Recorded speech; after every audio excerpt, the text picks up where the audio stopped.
Hello everyone, welcome back to Potted Planet Entertainment. My name is Chris, and in case you don't know, I review movies and I rank them on a scale of 0 to 100 in increments of 5. Today, we are going to be reviewing Taken. Taken 1. Maybe I'll review the sequels at some point, but today we're going to be talking about Taken.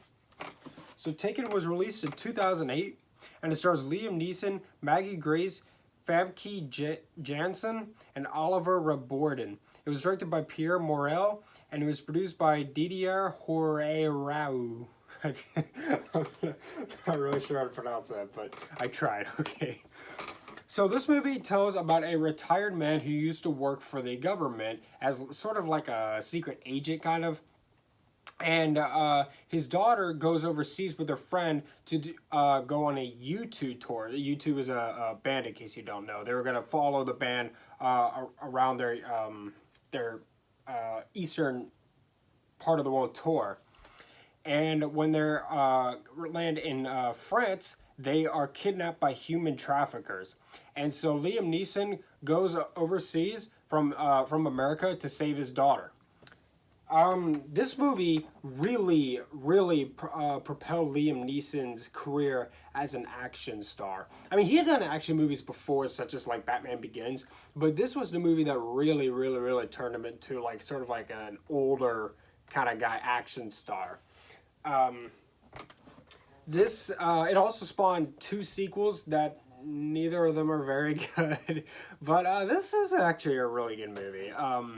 I think it might be a little bit overrated. I don't quite like it as much as maybe you do, but I do think it's really good. So let's go over my pros for this. Well, see, the thing about Liam Neeson's character is that he's very skilled, highly trained. He's very good at hand-to-hand combat, very good at firing a weapon. And they don't just tell you these skills because they hype up his skills. Like, yeah, this guy's a badass. Like, you don't want to mess with this guy. They hype it up. And then they don't just hype it up, they show it to you as well. Which is a problem that some movies have with characters like this, is that they hype it up, but they don't really show it. Well, this movie does. This movie shows you his skills early on when he's a bodyguard for this famous singer, and somebody tries to stab her and he takes him down. They don't only tell you what a baddie he is, but they show it to you as well, and that's a big plus. The action is really good. Could be better. I mean, it's filmed a little bit too up close, but for the most part, you can see it pretty fine. I mean, it's not worth complaining about too much, but it is kind of a con with it. Yeah, it is filmed a little bit too close, but just a little bit. It's really good action. The acting in this is very good. Very good acting. It's very interesting. It's terrifyingly realistic. Like, this movie might make you uncomfortable.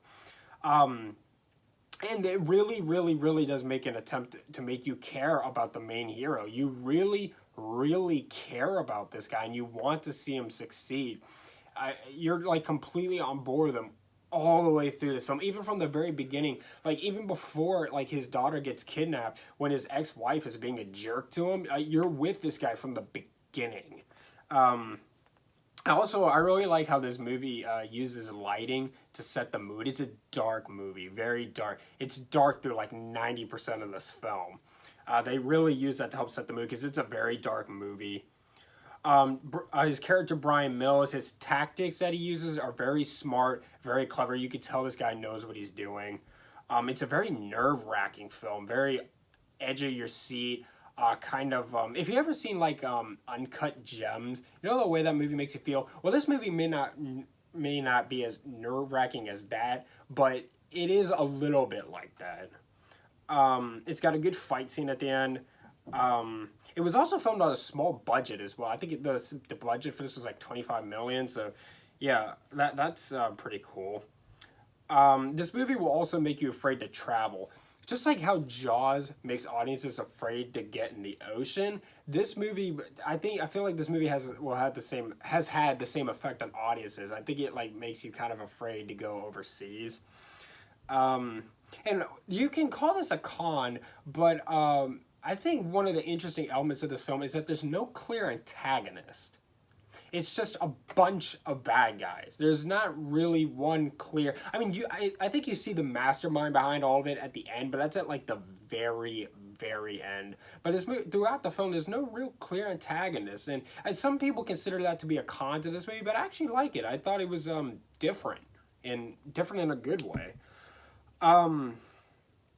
Now, I do have a few cons with it. Like I said, I do think it's a little bit overrated. For one thing, I think he invades law enforcement too easily. Like when he gets overseas and there's cops going after him, literally all he does is just sort of, he takes a car and he drives it like up the road a little bit, and then he just sort of walks away. And he's wide out in the open, surrounded by people, and okay. The movie also starts out very slow. It takes a long time. This isn't even a long movie. It's only an hour and a half, but it takes like over a half hour for the action to start. So it is kind of slow. I mean, it's not boring. Don't get me wrong. It doesn't start out boring. It just starts out slow. You won't get bored watching this. It's just, it does take its time, unfortunately. It also, I feel like the bullets whenever he gets shot at miss him way too easily, because they come way too close and they miss him way too easily. He gets protected by like car doors. Now, I don't know if bullets can actually go through car doors or not, but if they can, then he would have died in real life. Yeah, he bullets like come like really close to him. They miss him way too easily. And like I said, the action is filmed a little bit too close. Now, some people like to complain this movie has a shaky cam.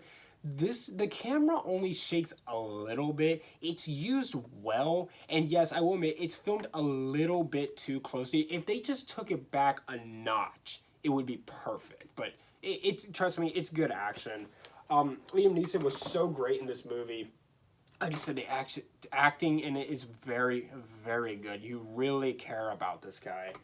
And like this is the movie that made him an action star for real.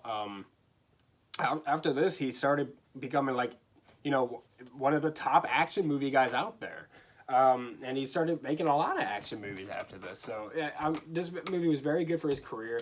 It spawned some like knockoff films, kind of like how The Matrix when that came out in the early 2000s. They kept making like films that were trying to rip it off. This movie spawned the same thing.